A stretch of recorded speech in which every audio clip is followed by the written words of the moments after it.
So much of the success for the Oklahoma Sooners this weekend is going to come down to the offense. What do they got to do? How can they achieve success against South Carolina? We'll discuss coming up next here on Locked On Sooners.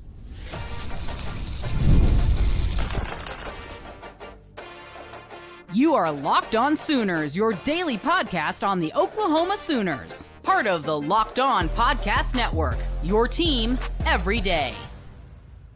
Again, thanks for making Locked On Sooners your first listen every single day. Shout out to all the everydayers. Make sure you're subscribed to the show wherever you get your podcasts. Offense is the biggest story going into this game for the Oklahoma Sooners. They've not been productive aside from a couple big plays against Auburn. It's been real hit or miss. And even dating back to the Tennessee game in SEC play, Oklahoma's offense has not been very good. So as you look at this game, Jay, what has to happen offensively for the Oklahoma Sooners? We're going to take chances. We're going to take risk. We're going to have to throw the ball. That's really it. Like, it's no shade to get any of the two quarterbacks. They're both very young, so they're both trying to figure things out. Michael Hawkins, he stepped up and earned the opportunity to go ahead and play. Now he's at game 3. This is his third game, technically, fourth, but he's had half a game, and then he's had 2 straight starts. Now here's his third start, similar to what we got from Jackson Arnold. And honestly, this is the pivotal game to determine who we're going to move forward with. And that's nothing against either one of the two, but this is that game. They're giving Michael Hawkins the fair shake, similar to what they gave to Jackson Arnold. Jackson was turning the ball over a lot more in comparison. And Michael hasn't turned the ball over, but he's not taking very many risks either. Not very many deep passes besides the 60-yarder to J.J. Hester. We really haven't seen much of that going on from the rest, from the last, couple of weeks. That's what we're going to see more of. That Texas game, there were so many opportunities for open players. We should have been dumping off to some. Look, John, me and you have talked about this numerous times. Let me go ahead and just cut it. Michael Hawkins Jr. want to be successful. He needs to leverage the check down and then go deep. We've got to mix up with both of those. The tight end shows he's open across the middle. He's hitting those very well, but we've got to check down, get to your progressions fast. If you don't see and feel comfortable on that first look, go to second and immediately fly to your check down. Get rid of the ball. That way, because what teams are doing and what I'm paying attention is they're recognizing that Michael Hawkins can scramble, but he's not an option dude. But he's a scrambler. So they're keeping an eye on him when it comes to that. So the check down should be open, especially if you go the opposite direction. Yeah, I think he needs to not be so quick to look to scramble. Yeah. Be willing to sit in there a little bit longer and try to make the throw. I think you're right on. He just has to be more aggressive. He has to be willing to get rid of the football and not just get rid of the football, but actually give his wide receivers a chance to make a play. Yeah, put it in the air. Let them go up there and go get it sometimes. That was the one thing I think I appreciated most about Caleb Williams when he was here. I know talking about, former players or whatnot, but him as a true freshman, the one thing he would do, he gonna put that thing out there. Let the wide receiver figure it out. Yep. And just let the wide receiver contort their bodies to go. He was especially throwing it to spots where the defenders weren't even really watching the ball. They were busy trying to keep up with the receiver, and he would throw it to spots to where the receiver could do what they needed to do, get a little space from that defender, and make the catch. That's what we need to do. Not really throwing it into double coverage, but throw it up to where the wide receivers can go figure that bad boy out. That's going to be your saving grace going forward for this season. It's time for players to make plays. We need playmakers. They need to go ahead and make those plays. Stop sitting on our hands. Stop playing around. Go make the plays. There's nothing wrong with that. And once you do that, guess what? The run game's going to open. And when the run game's open and you take advantage of that, in which we looked good with the outside zone, then the pass game's going to work. And it's going to keep going back and forth. John, all we need is Michael Hawkins Jr. to go out here, get rid of the ball on some short passes, and also throw it up. Let your big guys go after it. Let Kearney go after it, which looks like we're going to see more of him. Let J.J. Hester go after it. He deserves to see more at this point. I mean, after the Auburn game, we want to see more of him. And then you can start giving the ball to your running backs in short passes or handoffs. We just got to throw the ball more. That, to me, is where the success is going to be. But to be honest, John, I got this question for you. By halftime, if Hawkins is less than 100 yards passing, do you go ahead and switch back? It just depends on how the game's going, dude. I don't think there's an easy answer here. And I don't think there's going to be an easy decision made. I think so much is going to have to just depend on how he looks. Is he still unwilling to throw the ball?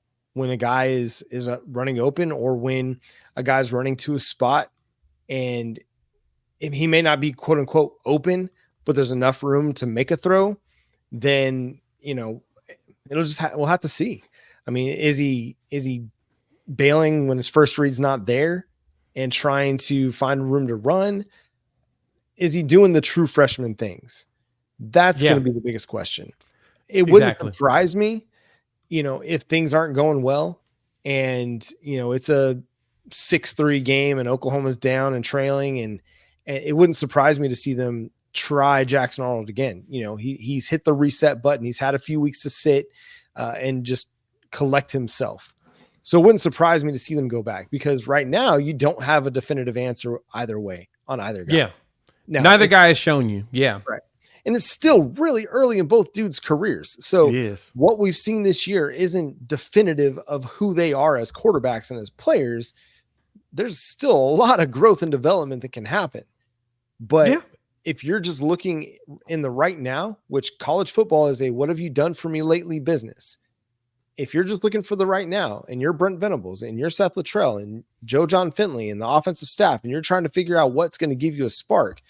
I mean, if you're not getting it from Michael Hawkins, and I don't even like speaking in hypotheticals, because I hope that he goes out there and he balls. I really do.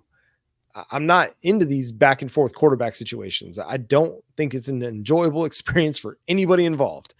So I really hope he just goes out and balls. As big of a Jackson Arnold fan as I am, Michael Hawkins is your starter. I want the dude to go ball.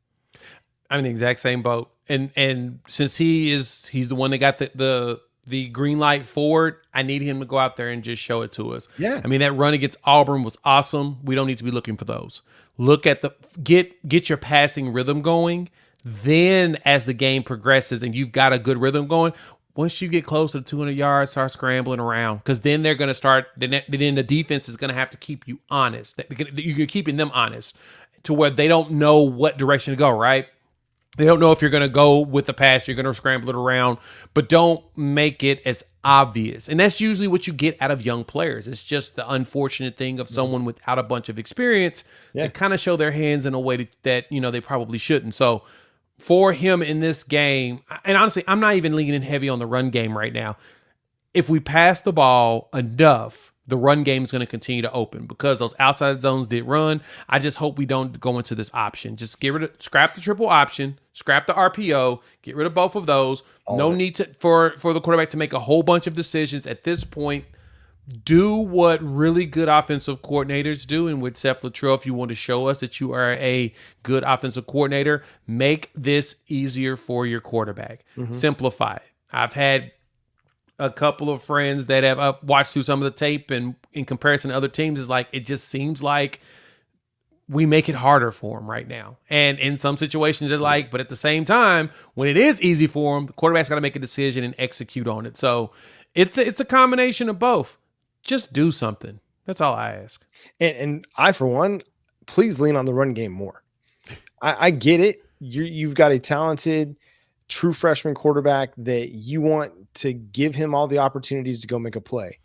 But let's not give him all of the opportunities. Let's rely on Javonte Barnes and Gavin Sawchuk. And if all they're giving you is dirty yards and it's 3 yards a pop, 2.5 yards a pop, that's still putting you in better situations than 2nd and 10, 3rd and 10. If you can get to 3rd and 5, that's still setting your quarterback up for better success than 3rd and 10. So I'm of the mind, I want to see them go run the ball, because I don't think that the game script is going to be such that you're not going to be able to run it all 4 quarters. Now, you kind of had to abandon the run at times against Texas because you got so far behind. But man, run the ball and run it. And again, get rid of the option stuff. Like, quit making it a choice. You're running the ball this play. You're handing it off to Javonte Barnes and you're letting him go pick up a few yards. If it's only 3, fine.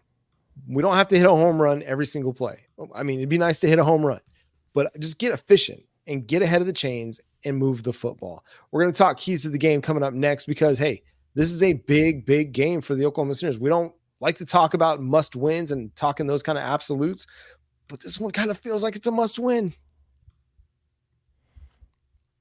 Today's episode is brought to you by Hims. Your sex life is important, but your schedule is busy. You don't have the time to go to a doctor's office to get treated for ED. Through Hims, you can get a personalized ED treatment without stepping foot outside your door. Hims is changing men's healthcare by providing you with access to affordable sexual health treatments from the comfort of your couch. Hims provides access to a range of doctor-trusted ED treatments like chewable hard mints and Viagra and Cialis, and their generics for up to 95% cheaper. The process is 100% online, so there's no need for uncomfortable doctor visits. Just answer a series of questions on their site, and a medical provider will determine the right treatment option. If prescribed, your medication ships directly to you in discreet packaging for free. No insurance is needed, and one low price covers everything from treatments to ongoing care. With hundreds of thousands of trusted subscribers, Hims can help you find the ED option that works for you. So start your free online visit today at hims.com/lockedon. That's HIMS.com/lockedon for your personalized ED treatment options. hims.com/lockedon. The products mentioned are chewable compounded products, which are not approved by or verified for safety or effectiveness by the FDA. Prescriptions require an online consultation with a healthcare provider who will determine if appropriate. Restrictions apply. See website for details and important safety information. Subscription required. Price varies based on product and subscription plan. College football fans, it's that time of year. It's getting cold. And Home Field Apparel has got you taken care of, from hats to hoodies to long sleeve shirts like this. Home Field's got some of the coolest products out there. And one of my favorite things that Home Field is doing for us right now is, for our Locked On people, they're going to give you a discount, 15% by using the code Sooner24. For me, I went out there and got one of their boxes, and I promise you the box is probably one of the best ones that I've seen out there. They got the Platinum Pass in there to get you 20% off your purchase. If and when they have their new drops throughout the entire season, you don't miss out because it allows you to get it before they run out. Yes, you don't get caught when everything's are sold out. So check out Home Field Apparel. Go to their site, homefieldapparel.com. Use our promo code Sooner24 to get 15% off of your order and get you some of this vintage gear, especially here as it's getting cold.